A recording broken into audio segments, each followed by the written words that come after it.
पहले एक शिक्षक हूँ और बाद में सांसद। बहुत खुशी की बात है कि माननीय शिक्षा मंत्री जी भी यहाँ बैठे हुए हैं सौभाग्य से, जिससे मैं अपने उद्गार उनके सामने रखना चाहूँगा। मैं माँ सरस्वती और भारत के संविधान को नमन करता हूँ। चूँकि शिक्षा के बजट पर चर्चा है, इसलिए मैं सदन में अपनी बात आज के शिक्षक की भूमिका और उनकी समस्याओं पर रखना चाहता हूँ। इसलिए आपको मैं इतिहास में थोड़ा पीछे ले जाना चाहता हूँ। प्राचीन काल में जहाँ शिक्षा सिर्फ चंद लोगों के लिए सीमित थी और समाज में सिर्फ 2 वर्गों को ही शिक्षा दी जाती थी, भारत का शेष समाज शिक्षा से वंचित था। यहाँ तक कि स्त्रियों को भी शिक्षा का अधिकार नहीं था। अपाला, घोषा जैसी शिक्षित स्त्रियों के बहुत कम ही उदाहरण इतिहास में मिलते हैं। सदन में बार बार महाभारत पर चर्चा हुई, महाभारत के पात्रों को लेकर के, तो मैं भी एक उदाहरण रखना चाहूँगा गुरु द्रोणाचार्य का, जो केवल राजा और महाराजाओं के बच्चों को ही शिक्षा देते थे। कभी उन्होंने गरीब, दलित या पिछड़े को शिक्षा नहीं दी।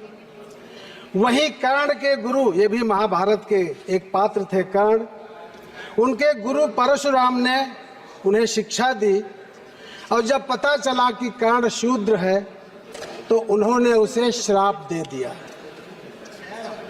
कितनी विडंबना है कि एकलव्य जैसा विद्यार्थी यदि अप्रत्यक्ष रूप से धनुर्विद्या सीख भी लेता है तो उस समय के शिक्षक ने अपने शिष्य का अंगूठा ही गुरु दक्षिणा में मांग लिया।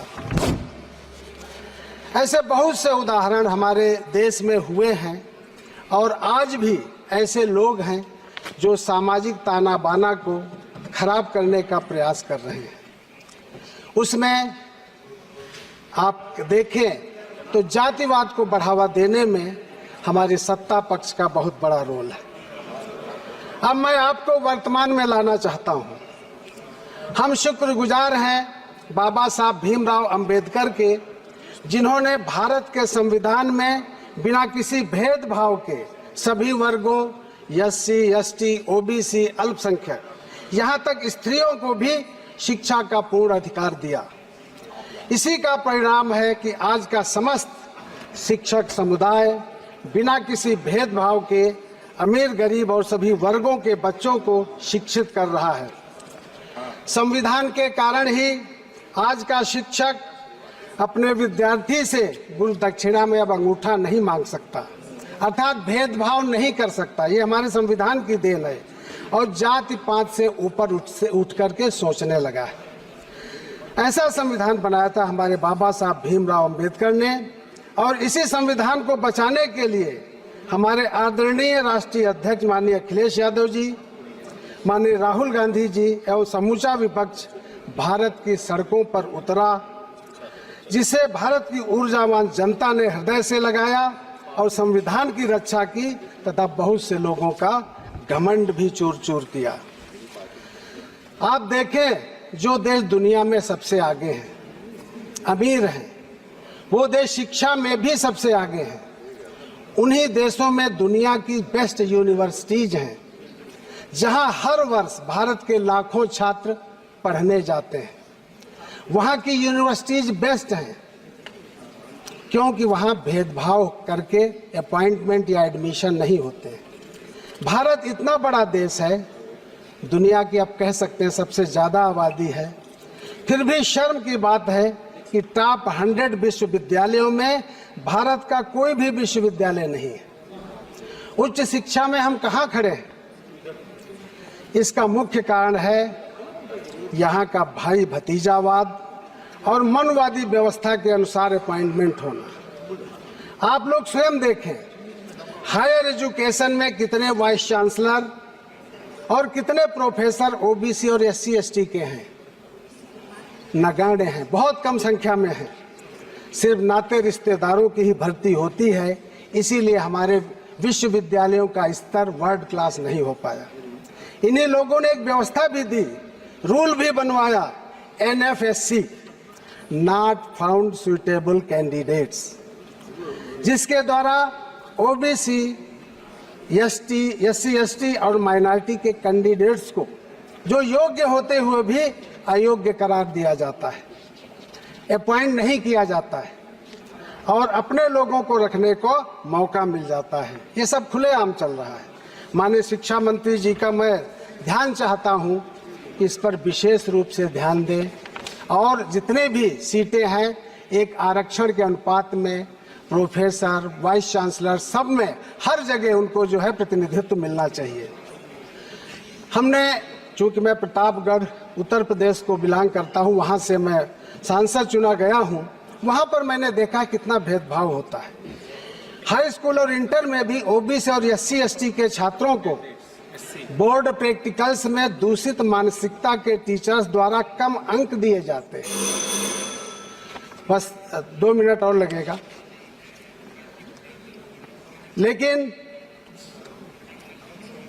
कम अंक दिए जाते हैं और ये बात सब इस सरकार के समय में ज़्यादा हो रही है। OBC के कैंडिडेट्स को देखें, IIT, नीट, IAS, PCS जैसी हर परीक्षा में, बड़े से बड़े कंपटीशन में टॉप करते हैं, फर्स्ट पोजीशन तक लाते हैं, लेकिन प्रोफेसर बनने में नॉट फाउंड सुटेबल की श्रेणी में कर दिया जाता है। माननीय शिक्षा मंत्री जी, इसमें सुधार कैसे हो, इस पर सख्ती से निर्णय ले जिससे सभी को न्याय मिल सके, वरना आज के द्रोणाचार्य हजारों लाखों छात्रों के अंगूठे गुरु दक्षिणा में लेते रहेंगे, अर्थात मनमानी कर दलित पिछड़ों के साथ अन्याय करते रहेंगे। एक बात और, बस four more members are there in your party.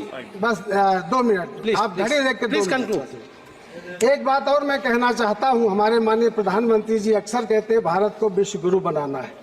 मैं उनसे पूछना चाहता हूं कि उन्होंने इस हेतु हमारे शिक्षक एवं भारत के शिक्षण प्रणाली में सुधार हेतु कौन से मौलिक प्रयास किए हैं। भारत को अगर वास्तव में विश्व गुरु बनाना है तो पहले शिक्षक को गुरु बनाइए, भारत स्वयं ही विश्व गुरु बन जाएगा। हमारी व्यवस्था में अपने शिक्षकों से शिक्षण कार्य के अलावा चुनाव, मतगणना, मतदाता पर्ची, पल्स पोलियो अभियान, जनगणना, मिड डे मील आदि बहुत से कार्य कराते हैं, जिससे जो उनका मूल कार्य है विद्यार्थियों को शिक्षा देना, उनका सर्वांगीण विकास करना, उनको एक अच्छा नागरिक बनाना कहीं कहीं बाधित होता है, जिससे समाज पिछड़ता है और देश भी पिछड़ता है। इसलिए उनको अन्य विभागीय कार्यों से मुक्त किया जाए, प्रशासन अपना कार्य करे, शिक्षक अपना कार्य करे। बस 1 मिनट, बस अंतिम बात रही। Please conclude. जी, मैं भारतवर्ष के शिक्षकों को नमन करता हूं जो सरकार एवं प्रशासन द्वारा दिए गए हर कार्य को सहज एवं सकुशल संपादित करते हैं, साथ ही बचे हुए समय में भारत के विद्यार्थियों के भविष्य को भी संवारते हैं। इसलिए मेरा सुझाव है, शिक्षक देश की रीढ़ की हड्डी हैं, उन्हें ओल्ड पेंशन स्कीम में लाया जाए, जिसे इस सरकार ने खत्म कर दिया है। शिक्षा मित्रों को उचित मानदेय दिया जाए और पूर्ण शिक्षक का दर्जा दिया जाए। शिक्षा के बजट को बढ़ाया जाए, इसे 2% बढ़ाकर 6% किया जाए। दलित एवं पिछड़ों के रिक्त पदों पर बैकलॉग के जरिए आरक्षण का कोटा पूरा किया जाए। दलितों एवं पिछड़ों को स्कॉलरशिप अधिक से अधिक दी जाए। बहुत बहुत धन्यवाद।